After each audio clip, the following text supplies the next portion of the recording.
You spend hours tailoring your cover letter, hit submit on a job portal, and then hear absolutely nothing.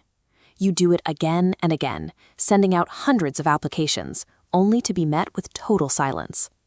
Meanwhile, a former classmate applies to just 5 roles and lands 3 final round interviews in the same week.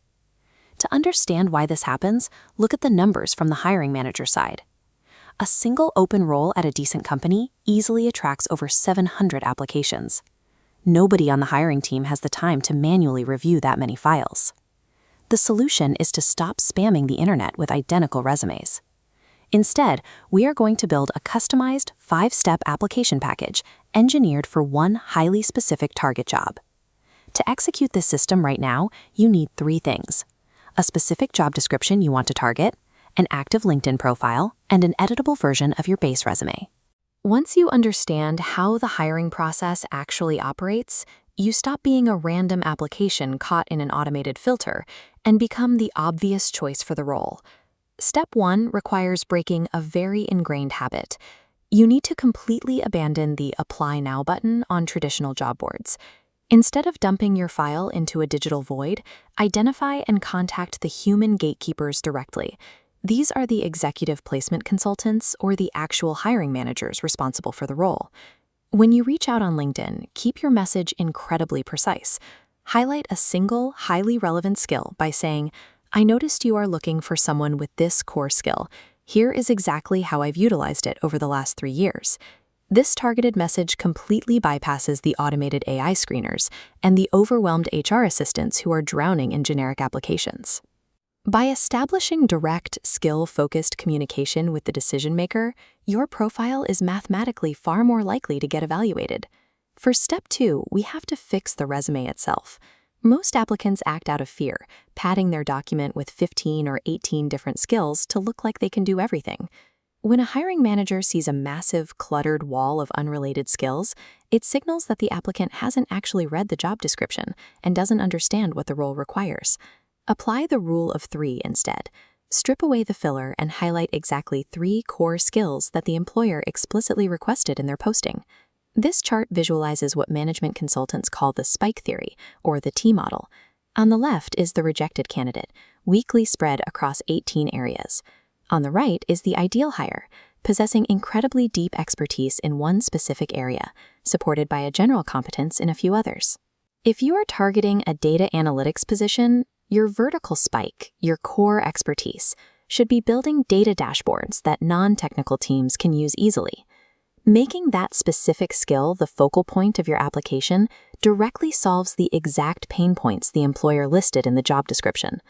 Proving you have deep capability in one critical area makes you significantly more hireable than being mediocre at 18 irrelevant tasks. Step 3 moves us from the application to the interview. Promises of what you will do in the future hold very little weight compared to actual proof of past work. Proof requires proactive research. Imagine taking the initiative to speak with 20 of the company's target consumers to identify specific friction points in their product journey, all before you step into the interview room. Presenting this self-directed research immediately alters the interviewer's perception of you. It demonstrates a level of dedication and initiative that other candidates simply do not bring. Step 4 involves navigating the hidden evaluation. A company's assessment actually begins the moment you reply to the very first scheduling email from HR, long before the formal interview starts. Slow response times, an inflexible attitude about scheduling, or being rude to an administrative assistant are immediate disqualifiers. That evaluation continues right up to the final moments of the interview, particularly when they ask if you have any questions for them. Avoid generic inquiries about company culture or vacation perks. Instead, use a smart question formula to force the interviewer to engage intellectually. Ask, "I noticed your competitors are doing X. How is your team planning to respond?" By the time you leave the room, the formal interview has mostly served as a confirmation of the opinions the hiring team already formed, based on your pre-work and administrative behavior. Step 5 happens after you leave. Completely discard the standard, polite, "thank you for your time" follow-up email. It adds zero value to the hiring manager's day. Use a value-add strategy instead. Pick one specific, unresolved challenge discussed during your interview and conduct targeted research on it. In your follow-up email, incorporate a link to a relevant research paper, a fresh data point, or an industry article that offers a tangible solution to that specific problem. This final communication proves you aren't a passive job seeker. It shows you are already operating like an active member of their team, working to solve their problems. You have now built a customized application package, targeted outreach, a 3-skill spike resume, documented pre-work proof, a smart question, and a value-add follow-up draft. Executing this 5-step system requires significantly more effort per application than blindly clicking apply on a job board.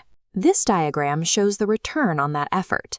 You can send 200 generic resumes and get a single rejection email, or you can send 10 hyper-targeted applications and yield 5 strong interviews. I want you to select exactly one of these 5 tactics to implement on your very next job application. Leave a comment below with your choice to build your accountability right now.